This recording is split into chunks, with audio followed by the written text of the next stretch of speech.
Well, hello everyone, and welcome once again to the Writer's Room.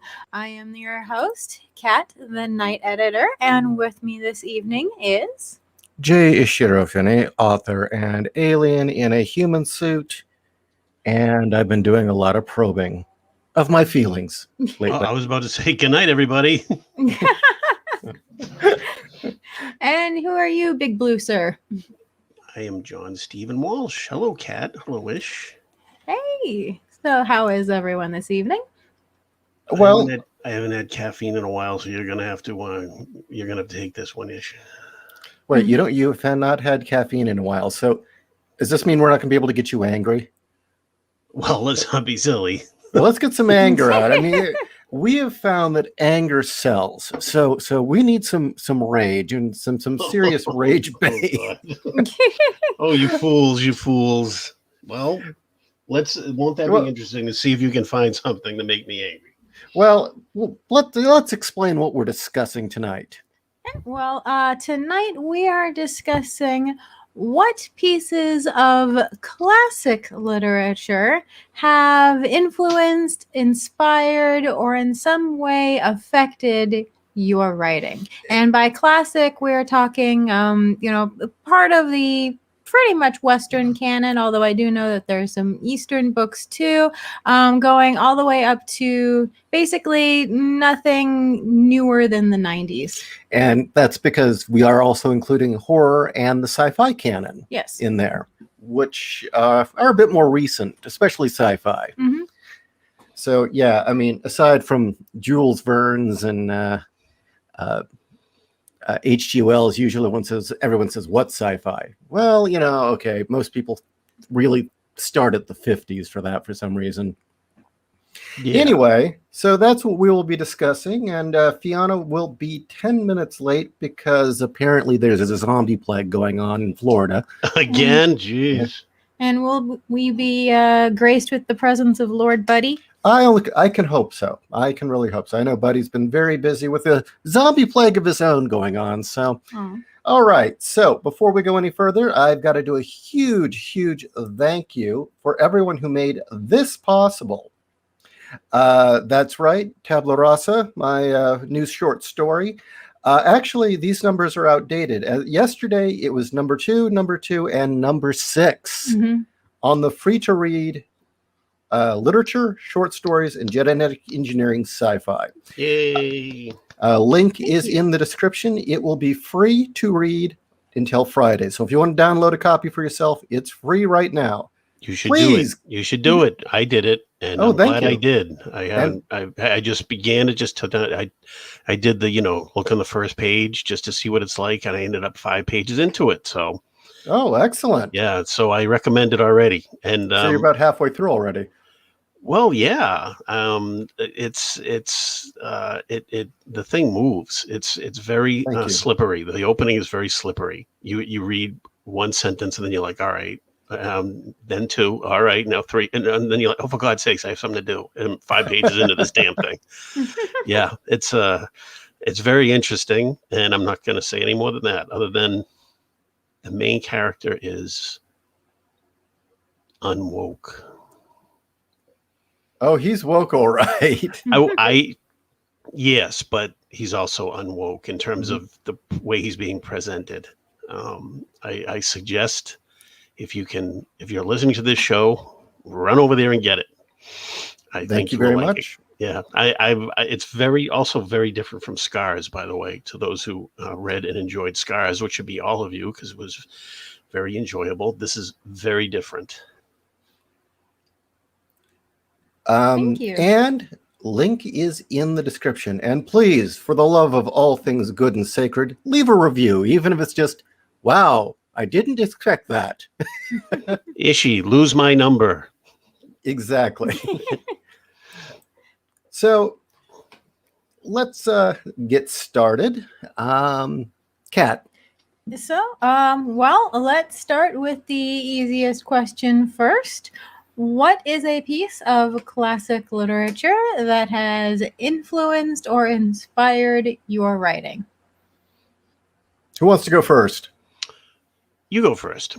All right. Well, classic. Maybe you'll say something that'll get me mad, and we can, we'll be off to the races.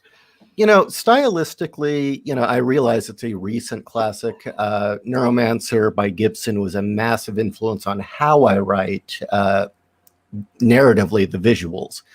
But really, when it comes to the core of what fuels my writing, I would say the two stories that really stuck with me and really, really have had more influence than anything would be A Clockwork Orange by Anthony Burgess and Vic and Blood, or also known as A Boy and His Dog by Harlan Ellison. Those two stories, I could get into Deathbird, but that's oh my God, that's on my list right that's here, not really to the left of my elbow. That's not really considered a classic. It's not one of his more famous pieces. So we're sticking to classics. I found out we had this subject about an hour ago, so I'm dancing as fast as I can here. Well, again, so yeah, the two I would say would be A Boy and His Dog by Harlan Ellison and Anthony Burgess. And the reason Anthony Burgess was that, one, it was a character study, but also sort of a morality tale. And it was just the genius of creating the setting, creating a absolutely evil character that you enjoyed to read, and the fact that he was able to justify all of his actions and everything he did with all these poetic twistings of what Christ said. Right. And the underlying message in so much of that book, I mean, for as fun and as good as the Kubrick film is, he didn't get it. He did not understand what that book is about. The tone is completely different. Kubrick's tone is very, he's more interested in, I think, the anarchic fun of like singing in the rain while you're beating the shit out of someone, which I have to say that stuff has not aged well for me. And I'm a big Kubrick fan. Whereas his theme, of course, was the whole idea of you have to let a person be evil rather than that's better than having a human being be turned into a machine. Without free will, right. good and evil don't mean anything. Right. Go ahead. Oh, no, that was an underlying theme. It was what is evil, which when I got shot, I had to really come to terms with realizing evil existed, but also the importance of why it exists and why you can't just force it away through brainwashing, or without a choice, it's meaningless. Life is meaningless. And I don't think the movie was about any of that. No. I think he used that as a jumping off point for his own things, which is, again, I'm a big Kubrick fan. Everybody who knows me knows I am, but that's one of his movies that I never talk about because I think it's sadistic. And it is. And people, of course, and everyone says, well, yeah. And I'm like, no, that it's bad to be sadistic. That's not a good thing. Whereas the book was this is your pick, not mine. Yeah. Yeah, it's just, the whole thing, and the fact that he created this whole NADSAT language, right, which is fascinating in itself. And if you look at the glossary and you really think about the words, you start to understand what it means and where it comes from. So there you had world building. If you wanted to know more about this world, you looked into the glossary and you learned all these other things. But also he used the NADSAT language to keep keep the violence from being exploitive and cheap thrills. Right. So yeah, that really, really impressed the hell out of me. And I didn't even really think about it till I got much older, how much that had influenced how I write. And then the other is A Boy and His Dog, but we'll get to that in a minute. Can I just touch on something? You read Dangerous Visions, right? That is one I haven't actually. Oh, I thought you did. There is a story in there by Philip Jose Farmer, he's a writer who he has written some of the weakest science fiction that I've read and some of the very best science fiction I've ever read. He is very inconsistent, but that's fine because he tries all kinds of different things. His story in that is called Riders of the Purple Wage, which is a pun on the Zane Grey Western Riders of the Purple Sage. And it's about a future, a very high-tech future. and there's this this ne'er-do-well who could almost be like Alex if Alex wasn't into violence. And I would consider it a companion piece. I don't think it rips off Clockwork Orange. I'm not even sure if it was written before it or not, but it's about a guy who basically is living in this future welfare system, and he's just like the tone is set when he finds out his girlfriend is pregnant, and he's like, well, that's great. And his grandfather is his closest friend, and he's really looking forward to it. He wants the kid, and then he finds out the girl is going to get rid of it, and she puts this and then it flashes to the night they slept together, and she used a can of foam that's like shaving cream, and he was so mad about it that he glued it to her and pressed the button down so it blew up, and the whole room fills with suds, and the two of them get swept out of the room and down the hall and down the stairs. It's just this it just keeps building on the anarchy, and it's almost like a if you can imagine it, it's almost like a nice version of Clockwork Orange, but it's not about all the themes that Burgess dealt into. It's very enjoyable. You should check it out. Okay. I think you get a kick out of it, I think. Okay, another thing, I just remembered another thing that really stuck with me and influenced me about A Clockwork Orange as well. And that was the fact that you had this character that was evil. Alex was evil. Right. But he made a point that Alex was honest and open about what he was. He never denied what he was. And really, he kept pointing out that the true evil in that society was the welfare state and all the negligent people around Alex that enabled his evil, because it was just easier just to go along, or just easier to ignore it or not say anything, right? Or, benefit it from themselves. He had his parole officer, his caseworker, and the caseworker just kept going on, well, I don't care what you do, just don't get caught. Right. I don't want to have any trouble. It really is a science fiction book about society. Right. And it's more so than it is I would say more so than it is a character study, because he's just the thing that the reaction to him is what's making all of Burgess's points. Yeah, the police, there's the part where the police find him and they just like beat the ever living shit out of him. Right. And in the internal monologue, he says, well, if that, I've always been told that the police are the forces of good. And if they're fighting with the angels, then I'd much rather be with the devil. Mm-hmm. Oh, I haven't read this in like 30 years. And this is all coming back to me as you're discussing it. And yeah, it's just the moral. He dealt with some really heavy moral issues, but it never felt like preaching. It was very honest, and it's very timely now too. Right. So yeah, it just that and the fact that the way he used biblical imagery, because again, it's a very odd thing to bring up as an atheist, but realizing in my own life, I hit a point where I'm constantly using biblical imageries, especially New Testament, but also some of the Old. And I kept saying, well, I'm an atheist. Why am I doing this? Maybe you're using it like I do, which is I use it as I would use mythology. I find the Bible is just a fantastic book of stories.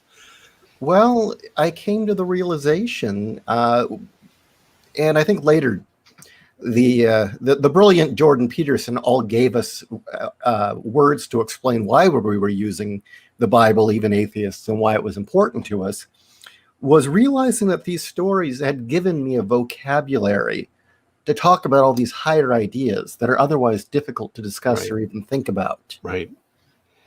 So, do we have a new person in the room, by the way? Yes. Hello. Fiona is with us. Hi, Fiona.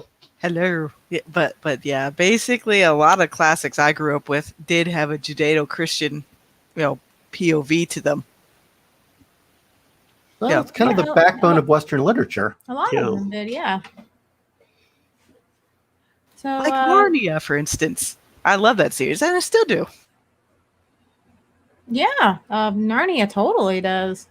Actually, it's kind of fun when you spring that on somebody and they're like, "It does?" It's like wow, you didn't pick up on that?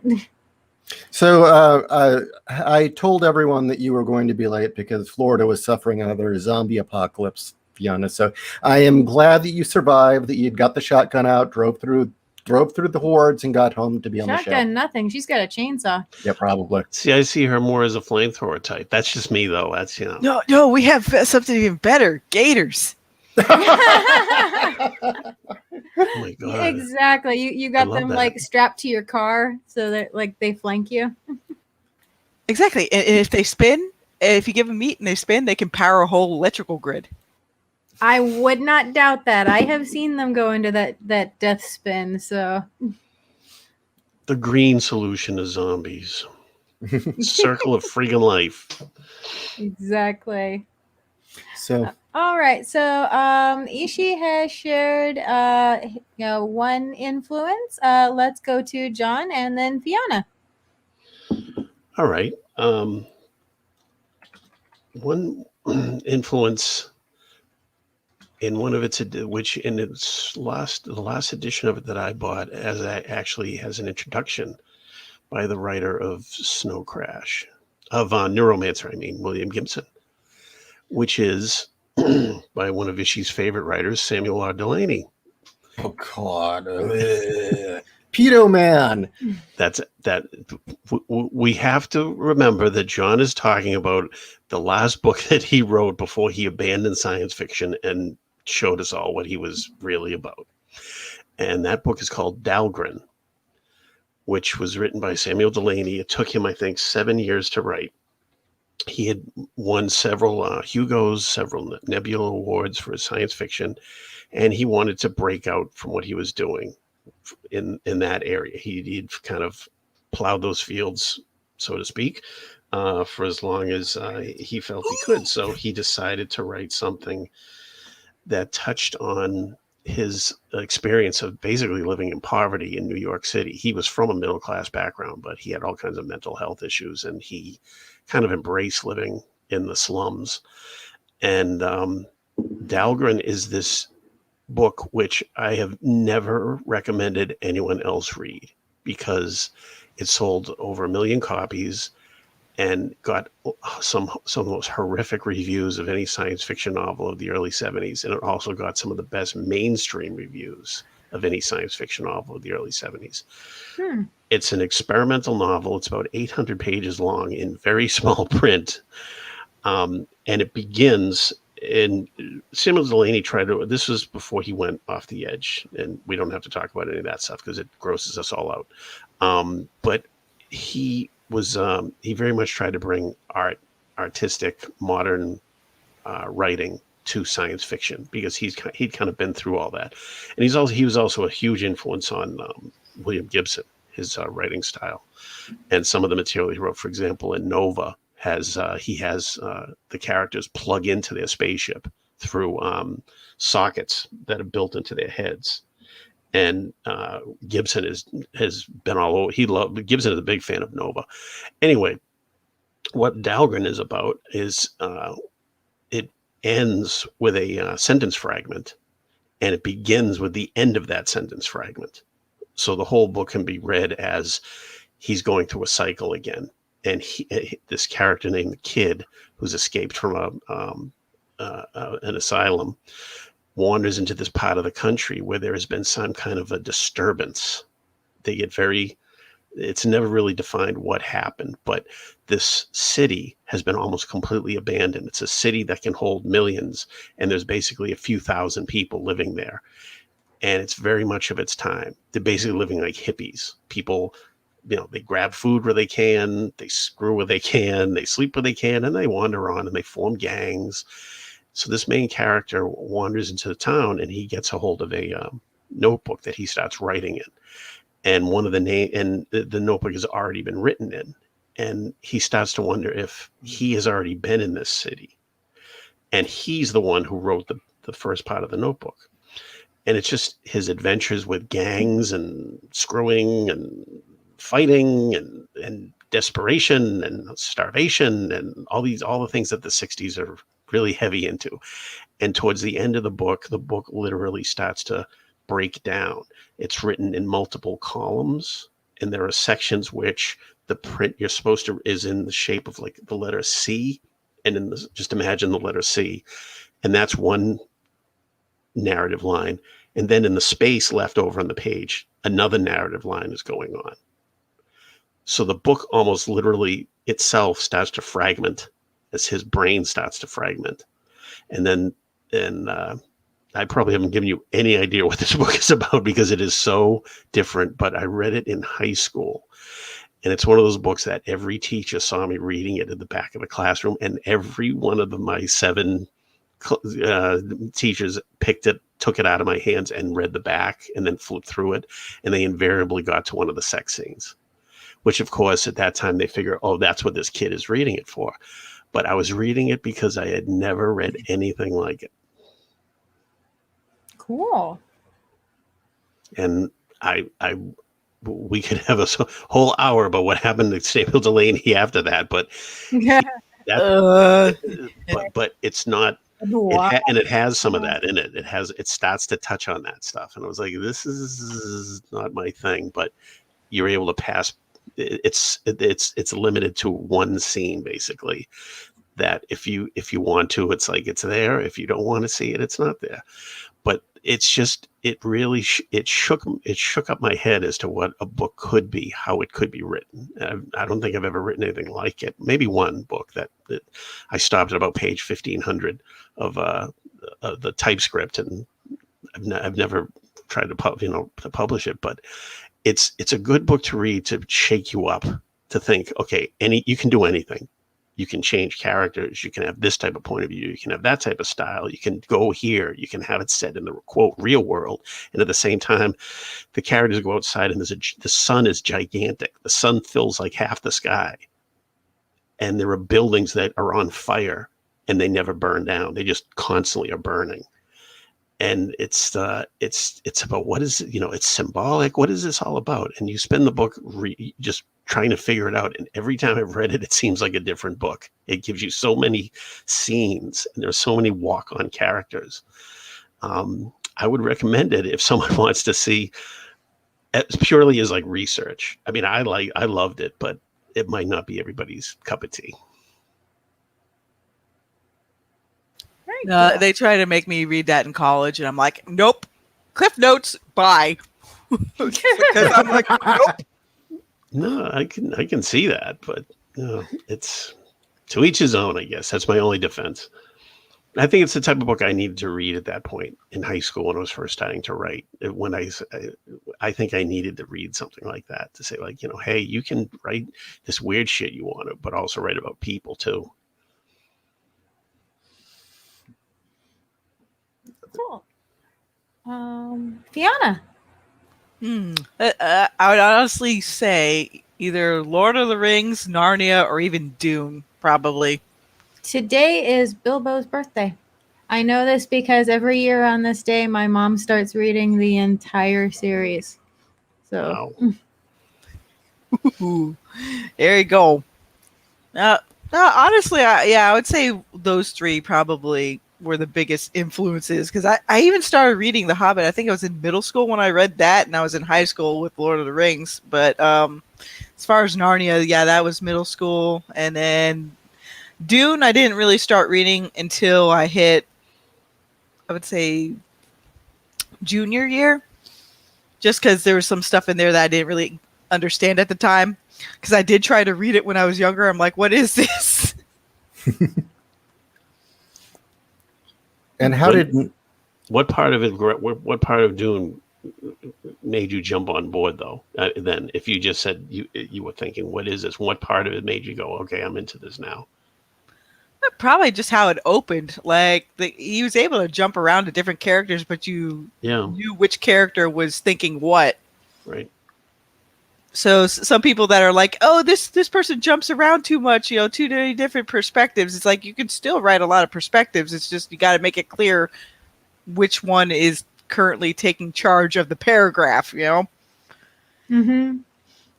Like how a lot of authors will break it apart by, if not by chapters, we'll have section breaks.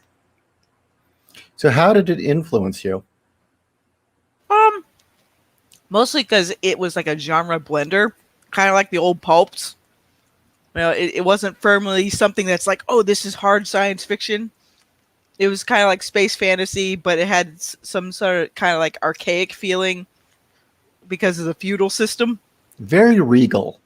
Yeah. Yep. That is showcased that you can put various kind of like historical value in, or like gravitas in some books, but you can do it in such a way that you don't overwhelm a reader. Yeah, I think the really cool thing about reading Dune is that there's something about the way that it's written that you feel like you're almost reading historical fiction. Mm-hmm. There's this grandiose nature to it. Yeah, it has a feel like you're reading something about like the Borgias or someone like that. It doesn't feel it has the advantage of being in the future, but and has the heft of reading about real historical figures.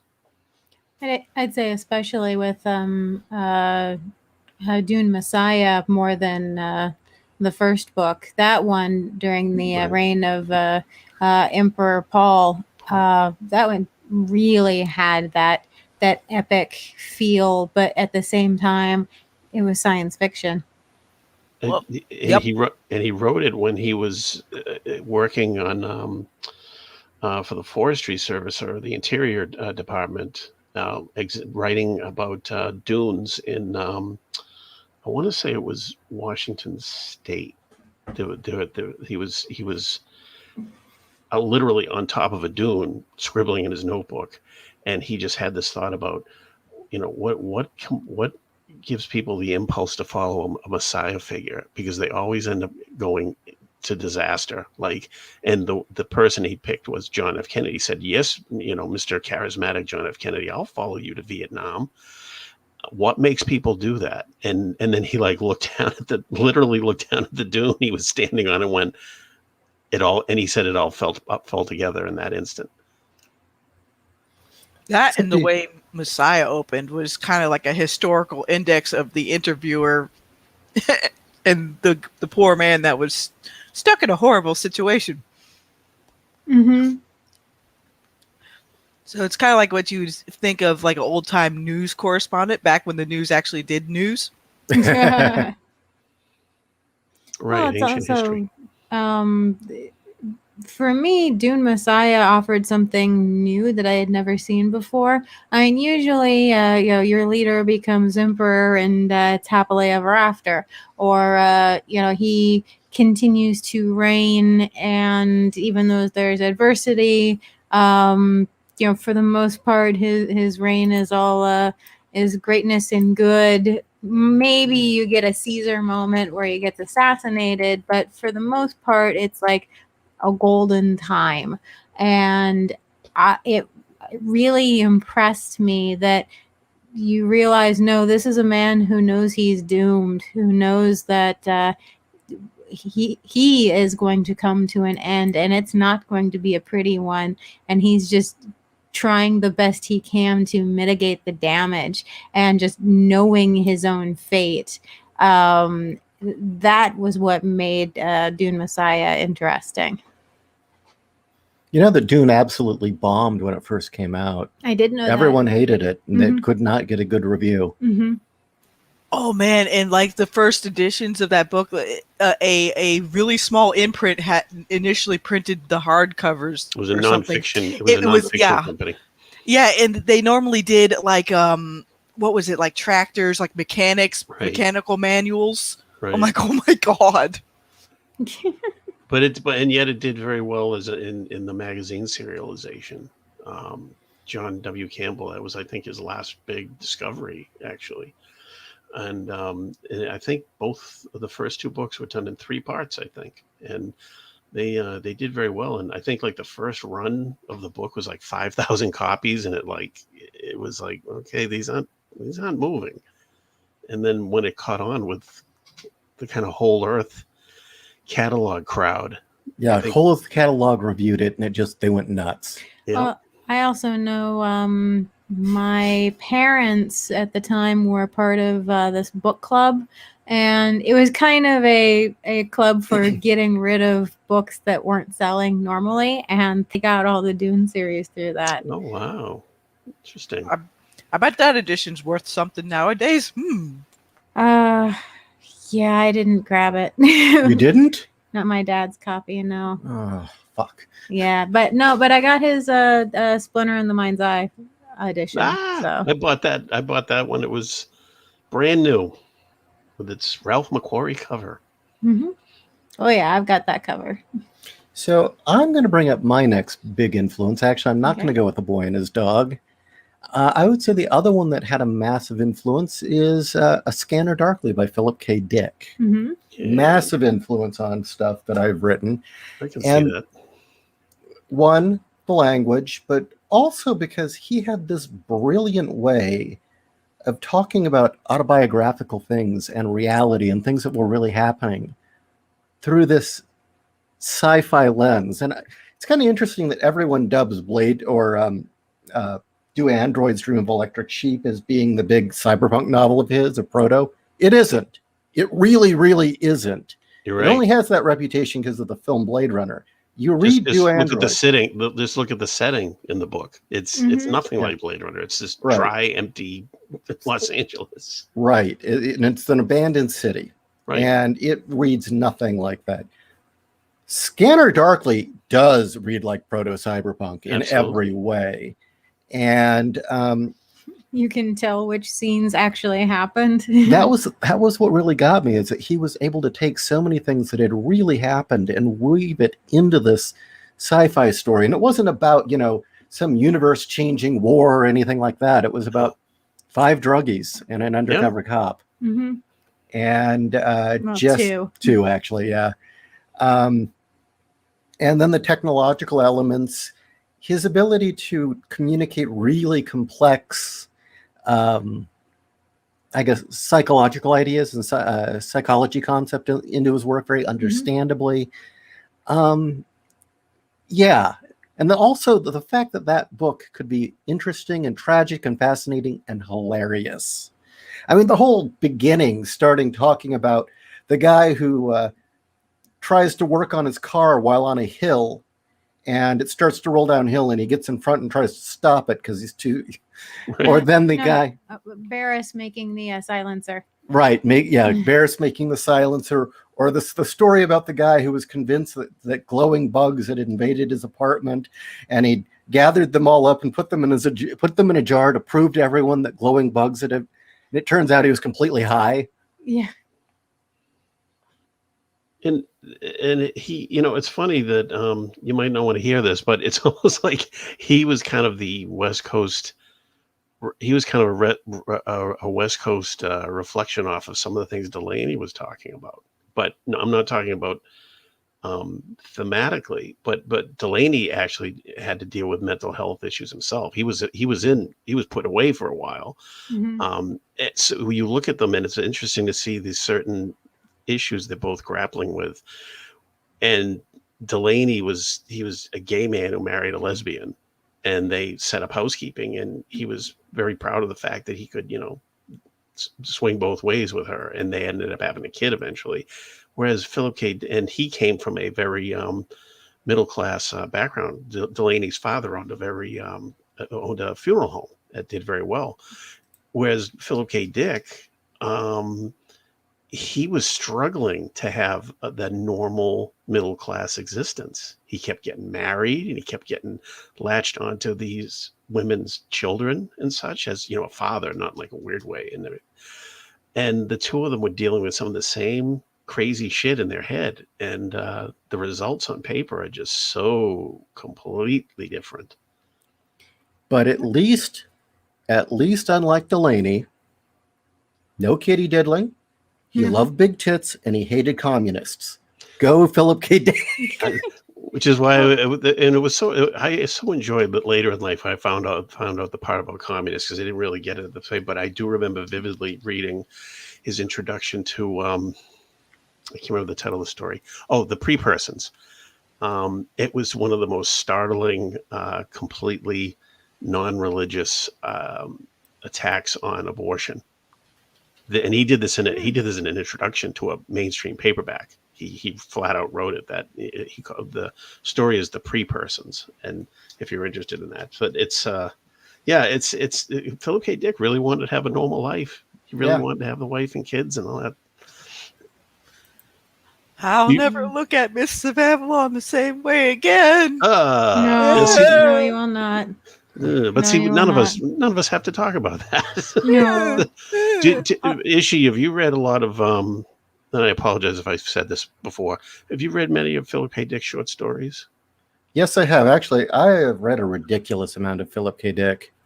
I think his short stories are very underrated. I think he's a fantastic short story writer. Some of his books are very awkwardly written. Was it Vulcan's Hammer? Was that the title? And it was just it was like, okay, he wrote this I'm reading a first draft that he wrote because he had a deadline. Whereas the short stories, I found them consistently good. If you're a fan out there of Philip K. Dick's novels or Blade Runner, look into his short stories because he gets some amazing psychological stuff into his short stories. Well, the other thing about his short stories is that sometimes they're thoroughly brilliant and sometimes they're just freaking hilarious. Oh, sure. Yeah. I mean, everyone, Total Recall was just one extended joke. Exactly. That's it. It's like 6 pages long. And it's a joke. It's not anything like the film. Right. On the other hand, Second Variety, which was what the film Screamers was based on, great story. Yep. Oh, yeah. How about Minority Report? Nothing like the film. It was again a seed of an idea. Yeah. It's the film. The film is very extended. They could have cut a lot of that stuff out to get to the core of the story. Particularly the whole last 20 minutes where you can feel the movie about to end and the credits go up and then it's it keeps going. It's like, you're gonna get Tom Cruise out. You're not gonna go with the ballsy ending where the villain wins. Okay. The other thing I was going to state is that what's interesting in Philip K. Dick's later work is he starts to get into, you can read him being aware that he's losing his mind. Mm-hmm. And that the stuff he wrote, you could actually see when in the writing, when he starts going crazy or schizophrenic, and then he will bleed back into awareness. And you can tell he knows he's losing his mind. He started getting completely into the event that happened to him. What is the line in Valis, which is in the first page? I'm writing in third person to get some much needed objectivity. And he is both of the main characters. Horse Lover Fat is a translation of Philip K. Dick, and the other character's name is Phil. And his last book, which I have not read, is not a science fiction book. It's a novel about a bishop that he knew who disappeared into the desert with 2 bottles of Coke because he was going off to see God, and he ended up, of course, dying. And Philip K. Dick was fascinated by this guy who he had known before he went off. And you can in Valis and those, I think you can feel he feels like the tidal wave is coming. One other thing about Valis before we get back to the topic at hand. The thing that's interesting, you said him becoming aware that he's losing his mind, and in that book, there is literally a part where his crazy personality, Horse Lover Fat, is saying all this weird pseudo mystic shit about the nature of the universe and Gnosticism, and then Phil says, whatever, horse. Let's. No, it's a fascinating book. Yeah, it's and when you see the fact that the Divine Invasion was the original, that was the first try, and he actually wrote the book and put it aside, and then started over, and they ended up publishing both books. And it's interesting to read if you're a writer, to look at those last few books and see what the hell's going on in his head. Radio Free Albemoth reads more like a more coherent version of Valis. I haven't read that one. I've read I think 15 of his novels and a bunch of his short stories, but I haven't read that one. I'll have to check that out. What's your next influence? Well, let's see. You know what? I'd have to honestly say Narnia, but specifically The Magician's Nephew, because it showcased very simply, just you could take very straightforward archetypes and still weave a story that makes a whole lot of sense. And even though it has, a very Christian leaning, it doesn't come off as preachy at all. Unlike what's happening nowadays with other things. And you generally feel bad for the kid at the time because his mother's dying and he's trying to find a way to save her, and he stops himself from being tempted by, the White Witch. And the way he describes where she came from, I'm like, oh my God, I put that directly into Uplift Protocol. Not going to lie, with the big red giant sun in the background and the creepy tower. Well, her planet was circling a red star. It's like, dang, man, I'm going to use that. Like, ooh. Interesting. Cool. Have you ever read Fiona, William Hope Hodgson's The Nightland? I've heard of it, but I have not read it. You should just, I'm not sure if you'd be into it, but I just check it out. Like, look at, for reviews and such and see. He's the guy who wrote the short story that Matango was based on. Oh. Yes. Your favorite, one of your favorites and mine. Yes. And it's a book about it's a hard to describe novel, but it ends up with the character from our time ends up in the far future where the sun is turned red and is like small, and the whole earth is frozen over, and all of humanity lives in this one giant steel tower, and there are these creatures outside trying to get in all the time. I don't know why I'm even suggesting it because I don't know your taste well enough, but just something about what you just said about the Narnia book was just give it a check. You might like it. Well, the way the White Witch's homeworld was described, it's just like, wow, you could get the sense of just how evil she was just from a handful of sentences. Like, just that's what I enjoyed about the Narnia books. He was able to get a lot across with very few words. Oh, always winter and never Christmas. That kind of sums it up right there. Yep. It's like, ooh. Is there a book, Ishi and Fiona, is there a book you're trying to write towards? In other words, there's a book that I want to write a book, not copying it. That's not what I'm saying at all. I know you know that. But is there a book you're writing towards? Like, I want to write a book that will hit a kid out there the way that this book hit me. Just one. Is there one like that for you guys? Not at the moment, just because I'm trying to aim at what big old adult me wants to see. Right. No, I was thinking more of like long term, like in your writing. Is there like one you hold up as like, okay, there's all these ones I love and these ones I really, really love, but then there's this one. I'm just curious, is that the case or no? I have tried writing for younger audiences, and I feel that I am incapable of doing it. It always goes a little too adult. Well, I'm sorry. I obviously rephrased this the wrong way, and because I was thinking I was just using it as kind of a detail. I'm talking about all your writing. Like, forget kids. I was just using it as an example because when I was a little kid, this book made me go, "Holy cow!" Is there one book that's like your golden book that like, ooh, if I could write a book as good as this, then or no? Oh, you mean name a book that influenced me? Like that to this day you still think, oh god damn, that is a great book, and I would go crazy if somebody loved a book of mine the way that I love this book. Like for a lot of people, I'm sure it's Dune. A lot of science fiction writers, for fantasy writers, I'm sure it's Lord of the Rings. I'm just curious if you guys feel that way about anything that you've read. A lot of classics for me. Yeah. Broken record time for me, but yeah, Narnia. There we go. It's timeless in a way that everybody can latch on to. Yeah. Actually, I would say Dorian Gray, the original, the real Jekyll and Hyde. Yeah, those two. Oh, and Island of Dr. Moreau. Oh my God, that was the first Wells I read.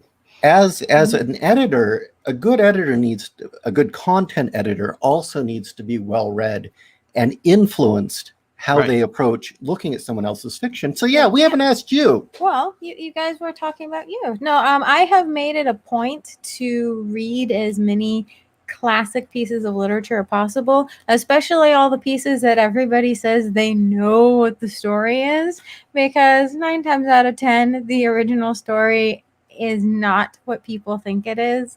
Jekyll and Hyde being a great example. Dorian Gray definitely being an example. And that's because over the years, it's been reinterpreted and misinterpreted. The Invisible Man being, I think, the biggest victim of misinterpretation over the years. Thanks, Alan Moore, with him becoming like totally and completely rapey over the years. Yeah, that really offended you. You were pissed when... I'm still pissed, man.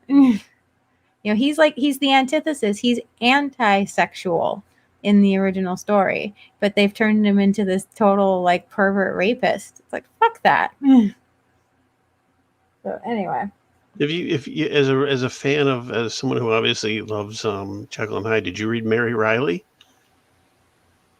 Mary Riley? No, not yet. You're familiar with it though. Yes, I am very familiar with it. Okay. I should, let me take a step back. It was assigned in high school, but it wasn't the full story. It was part of it. And I said, fuck that. I'm not going to read an abridged part of a story. I'm going to read the full thing.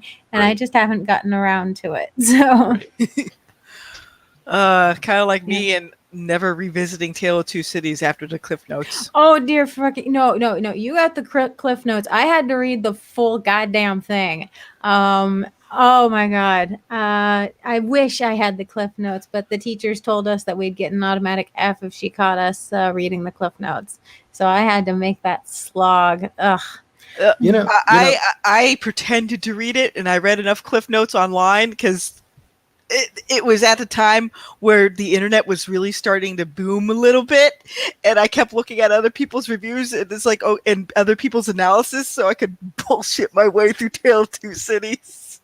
It was horrible. I would say for a book that I really love and hold on to, I can't say it's been a massive influence on my own writing, except maybe the autobiographical parts. I would love to be able to have a book that hit and landed with younger readers the way Vert by Jeff Noon hit me. Oh, I've never read it. It's one of those ones I've had in my hand like 3 times and ended up putting down, but interesting because I've never heard anyone else talk about that book. Vert is a very interesting book. It influenced you enough to write music for it. Yeah, that's true. Oh, wow. It is late second generation cyberpunk when the genre was beginning to get more surreal and experimental. Right. The book reads very musically. It's almost poetic at times. At other times, it reads like the dialogue in a stage play. Meanwhile, the world itself is fantastical, but still cyberpunk. In my mind, I always pictured it looking like the old Max Headroom show, but it's a world where there are shadow people walking around, and there are dogmen, and I'm in.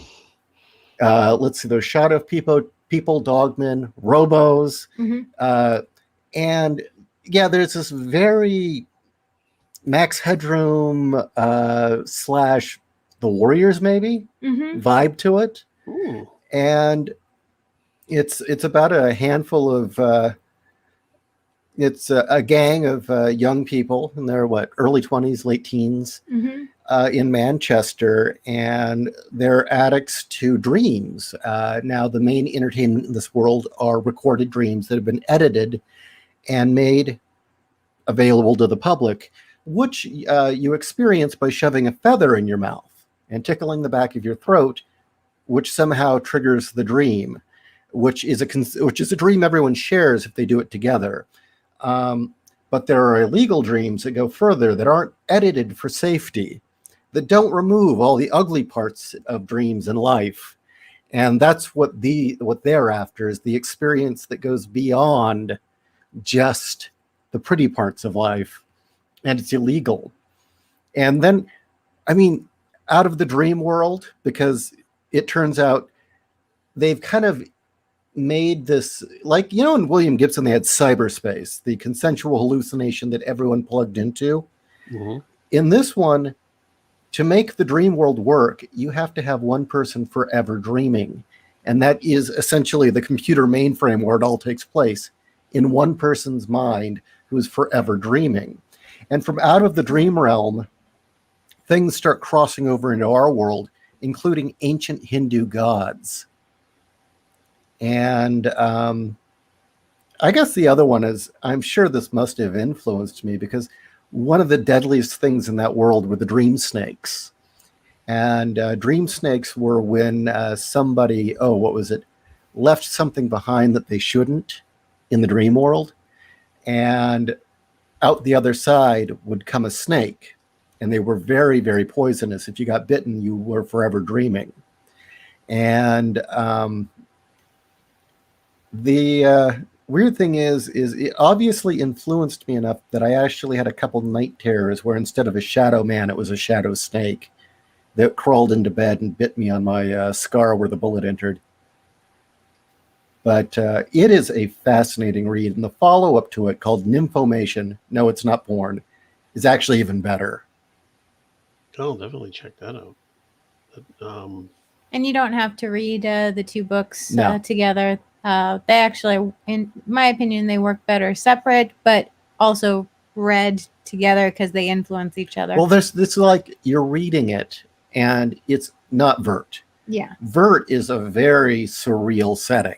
Well, Nymphomation is kind of a prequel. And Nymphomation is set in an alternate 1999. Mm-hmm. So it looks and feels like 1999, just with some different technology. Although I can't read that book on an empty stomach because they start describing the curry houses. Oh God, there's one of the characters lives over a curry house in Manchester, and yes, I've had curry in Manchester, and it really is that good. But yeah, that story, it's weird as you're reading it, and at the very end you realize this is roughly 50 years before Vert.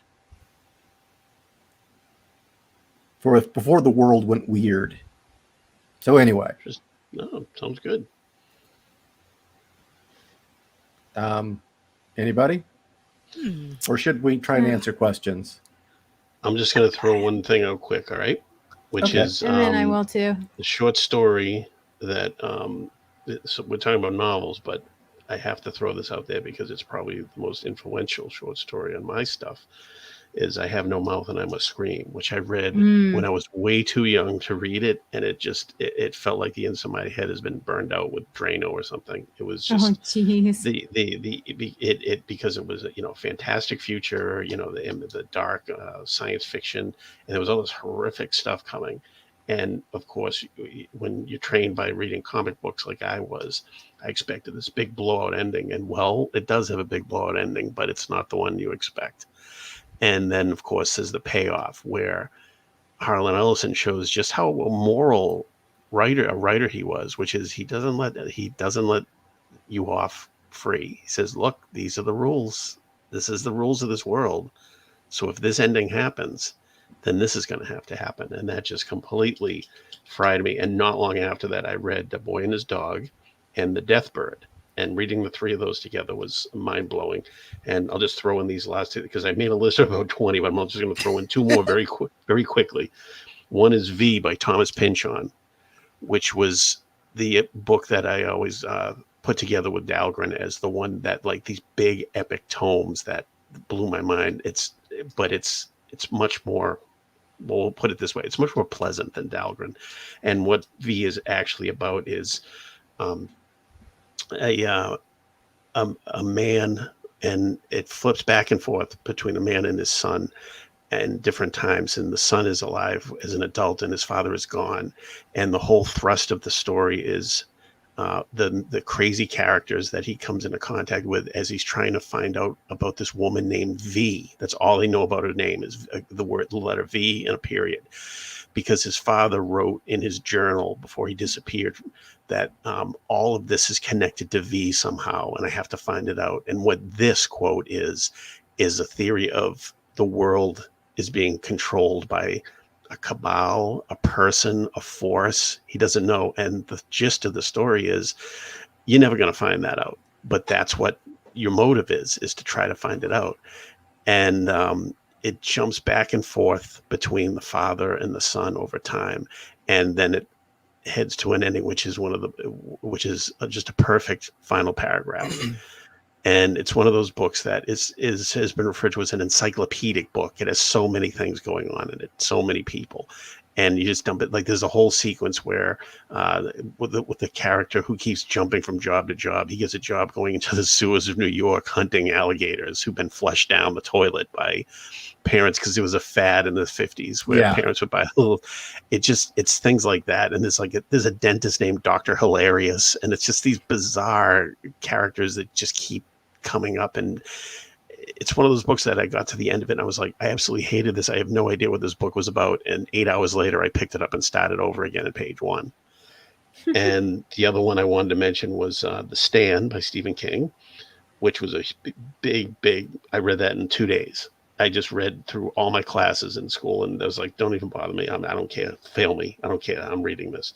And finally, the last one I'll mention is The Book of Skulls by Robert Silverberg, which was about 4 college kids who were taking a cross-country drive because they found out about a monastery out in the Nevada desert where if 4 of you go, 2 of you can live forever, but 2 of you have to die. And that book has...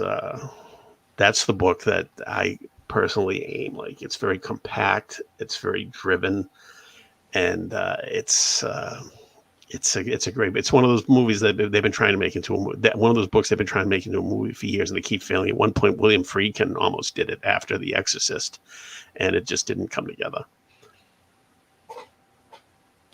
All I can tell everyone is college nearly killed the rest of my love of reading, because they all wanted to read these rather depressing books. And one of them I remember distinctly was Zadamitsun's We. And I'm like, oh, good Lord. Oh my God, really? You didn't like that? No, it's not a book you like. No, and I looked at it, it's just like, I get why they want me to look at this thing and study it, but it's just, can you people give me something uplifting to read? Anything? College was nothing but crawling in my skin. I'm gonna slit my wrists. It's like, oh God. That's what it felt like doing classic literature when it came to my college. See, I took children's lit in college, so I bypassed all that crap. I took every lit course I could in college. Yeah. Well, considering where you were, that makes sense. But I didn't go to college, so I just read what I wanted. Fiona, speaking of uplifting work, I'm very sorry about my current story. No, your stuff. Your stuff, it's fine, but no, like when all of classic literature stuff in my college was just like, let's out depress everyone, like even before it became a fad on Twitter. No, see, that takes all the fun out of it. I mean, yes, the classic pieces that I've mentioned, they don't really end in a happy way, but I really enjoy them because in the Victorian era, the Victorian era was such a time of flux. You had, you had all this new technology coming out. You had the different stratas of, who's upper class, middle class is even created, lower class, coming out where it had never been there before. It was a shock to realize that Peter Pan the Darling family, they're not rich, they're middle class. They're upper middle class, but they're middle class, and which shows where they are in this new world. And so with all of that too, you start seeing a breakdown of traditional viewings of religion, and with that traditional viewings of morality.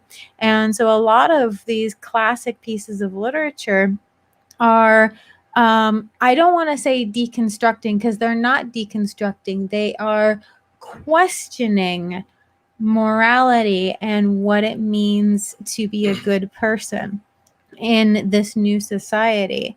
And no, a lot of them didn't have happy endings, because it's often showing what happens to somebody if they choose to not continue to be a moral person, even if they choose to abandon the Christian God.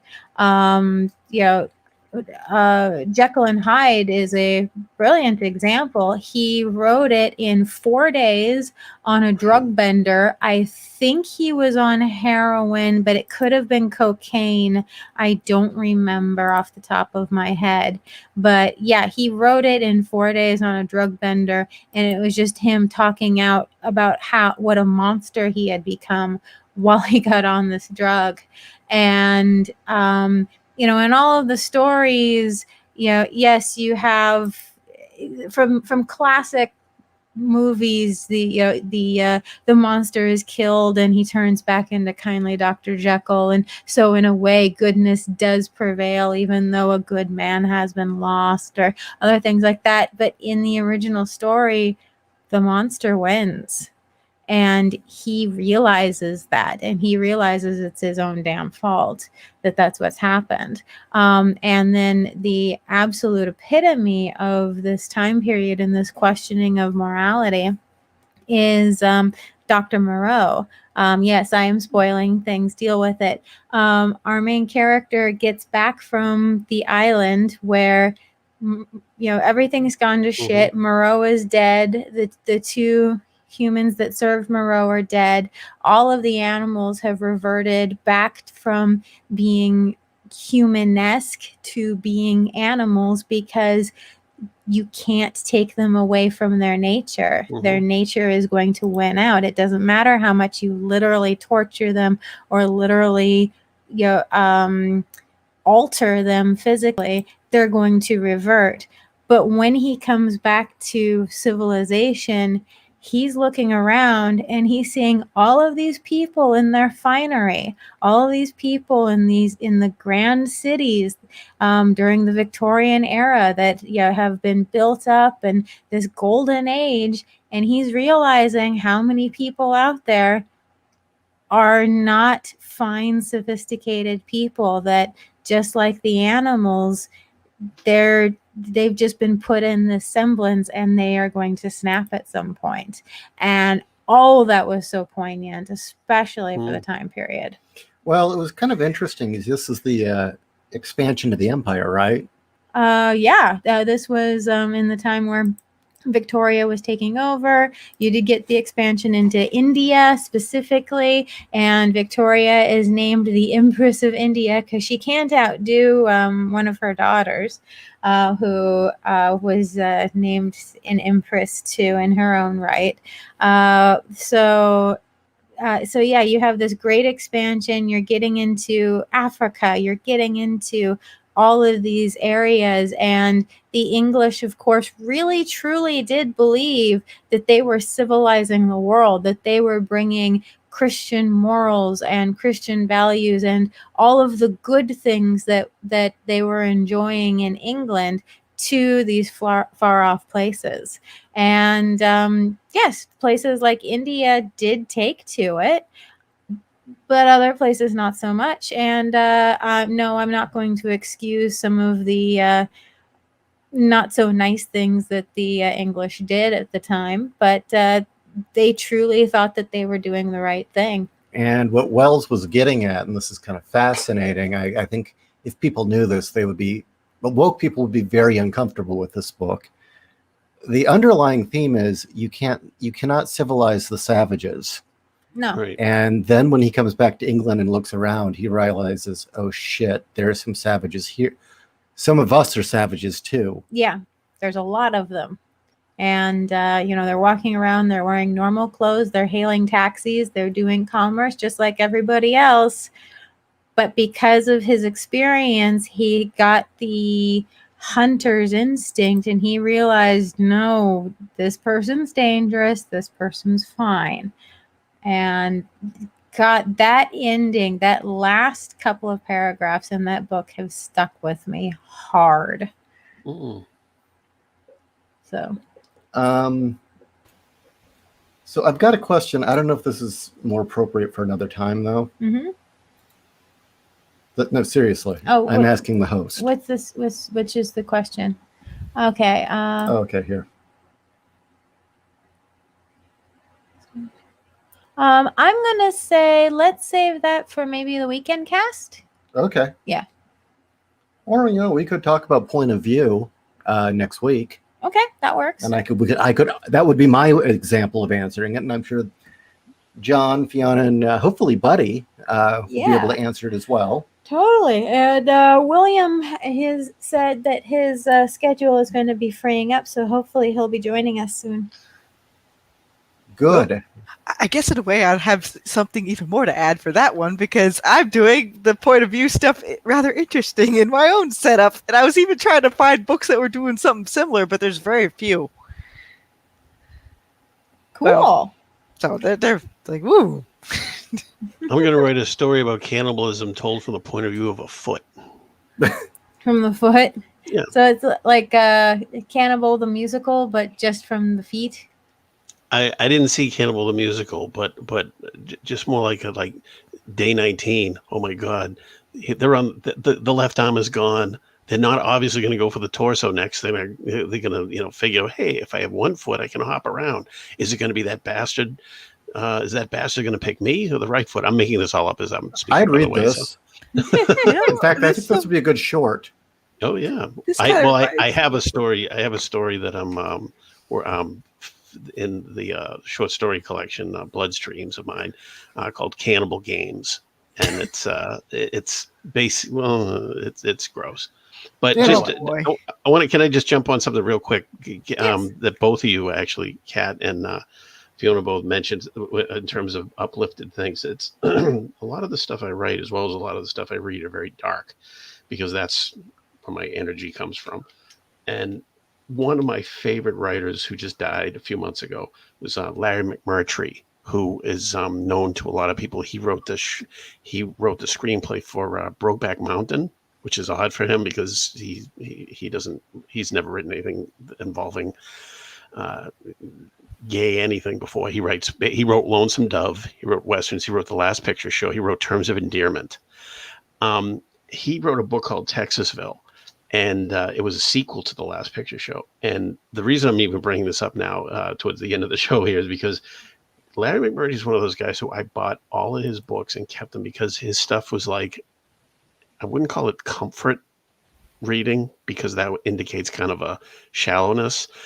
He creates these families, these groups, these towns, and you just feel like you're visiting them. And it's not mushy, it isn't sappy, but it's like, no, these are decent people for the most part who live here, and they're virtually plotless. Like Texasville is this giant brick of a book, and it's the main character is a oil man who's running out of money, but he's not like, neurotic about it. It's like, money comes, money goes. What can I do? What am I going to do? Cry?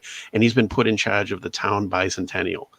That's the whole plot of the story. It's like, well, what the hell am I going to do about this? And then he goes and he sleeps with his wife, and then he sleeps with someone else, and she's sleeping with someone else. It just kind of rambles along, and it's not about morality. It's just about, well, this is what they do. I mean, you can call them creepy, you can call them, and you just get into the mindsets of these people. And I find reading his stuff very refreshing, because you step back and say, okay, now I'm not going to write completely miserable stuff, because you can write dark stuff without being miserable. That's actually something I like. Oh, we were going to discuss that, weren't we? Mm-hmm. Well, that can be another show. Yeah, because sometimes college just wants you to be miserable. Social media wants you to be miserable. It wants to put you in a vice and see what comes out, and not everyone wants to be put in a vice. Although what is kind of funny is when you're talking about a point of view of a foot. I remember one of my high school teachers said, "Okay, you're going to write a story about this tennis shoe." Huh? Aw, dang it. Okay. Yeah, I wasn't too enthusiastic about that assignment. I'm just like, a tennis shoe? What about a dragon? Come on. A tennis shoe where the owner steps in some dog shit and then just throws the tennis shoe in the garage and says he'll wonder about it later. Now the tennis shoe is like, "You're going to get this shit off me, aren't you, man?" And he just goes and puts on his other pair of tennis shoes and goes out. And it's like, "No, what the hell? I'm in the dark here." You can go from there. Actually, that reminds me, I grew up in Inglewood in a not so nice neighborhood, and one of the power lines near my house had shoes hanging from it. For the original intent, it was to indicate that they were selling drugs there. So that makes me immediately think, well, tell the point of view from those shoes. There you go. See, you can write a story about anything. You can, if you it may not be a great story, it may not be another Moby Dick, but you can, no, we can ignore Moby Dick, or at least just have the abridged version. The only time I've ever read a Moby Dick all the way through was I read a graphic novel version, which was very good. That's probably the best way. And you know what the best thing about it was? "Call me Ishmael" was the last line, not the first line. Oh, nice. That was like, good for you, man. So did it have a lot of the completely 100% inaccurate science facts about whales? No, they just showed them. So they didn't do the full version. The text that is useless. The textbook that is useless version. They did not do. No. Well, I'm looking at the clock and I see we are definitely over the hour mark. So, does anybody have any final comments this evening? I guess my biggest thing is maybe I'm still very much a giant kid at heart. So that's why I constantly look for stuff. It's like, happiness, please give me some happiness. Or what do you mean? Or give you heroics? Yeah, like to where the hero could slay the dragon and maybe make a little bit of a change in the world, Because right now everything's just set up to make people feel so helpless. Yeah. Ishi and I, and I won't make this too long. Ishi and I spoke about this a long time ago when I said to him, I think my biggest problem is I don't write one genre or one type of story. I'll write incredibly dark horror stuff, and then I'll write something that I consider an intelligent, like space swashbuckler thing. And Ishi said to me, "Well, no, that's not as big a deal now with publishing on independently on Amazon, for example. Back in the day, they would want to make you into a brand name, but Ishi was the one actually who said to me, "No, it's encouraged to just go all out because it's more about the writer now than it is about the writer of this type of thing. It's like, if I like your style, I'll follow you to a horror story, to a science fiction story." I have no idea why I felt like I had to share that, but I did anyway. No, it's because it fits. Yeah. Well, that and TradPub can't really make J.K. Rowling's or Stephen King's anymore. Yep. Nope. Well, I have to go eat too. So yes. Thank you all for having me. Where, John, can we find you? You can find me. I actually put some of the stuff together. Hold on a second. I'm gonna just put it in the private chat thing. All right, because and I think can you see that? Let's see. Yes, I can. Yeah. Okay, I'm just gonna throw a couple things on there so you can talk amongst yourselves. Okay. I'm so proud of myself because I was ready this time. You can follow John on Facebook if you're still using that Dinosaur Horde platform.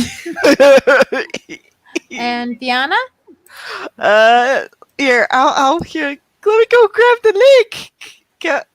Come on, scrolling machine. Whee! I'm getting there.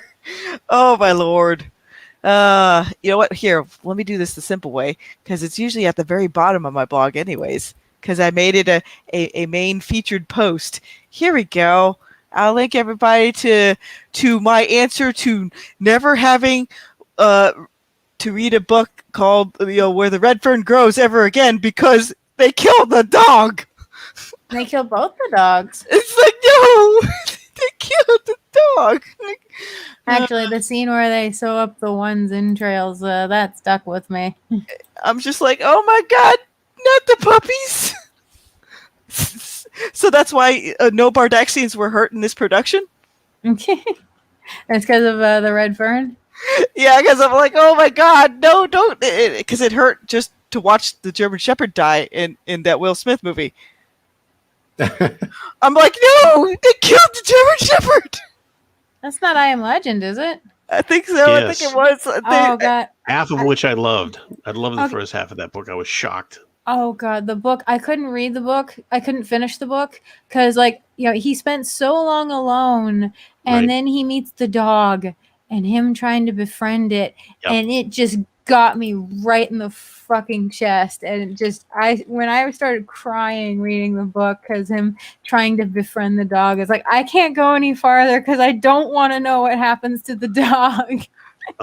There's a site I know of. Does the dog die? He and Ray Bradbury are up there with Ellison in my personal Mount Rushmore. Richard Matheson and Ray Bradbury. I love Matheson. Yeah. Thank you, Trent and Arnie, by the way. Thank you, Trent and Arnie. I read Hell House it's for fun. I've done it at least 4, I think possibly 5 times now. I just read it again 2 months ago. I love it. I absolutely adore that book. And okay, we'll be here all night. So thank you all. Yeah, we'll be here. Okay, I'll let you go. I'll let you all go. Thanks. Bye, Fiona. Okay. And finally, once more, I want to thank you all who have picked up Tabula Rasa, new short story, completely free until Friday if you want to download a copy. Yes. So link is in the description. And please, are you sick of dystopians where all the bad guys are either conservative or Christian or not woke? Nope. This is not one of those stories. I haven't finished it yet, but I'm loving it so far. And if it's anyone who gave my voice, get it. Because if you don't like it, I'll pay you the amount you spent on it. Wink, wink. You mean all 3? So also, please, if you have checked out the story, please review it. All right.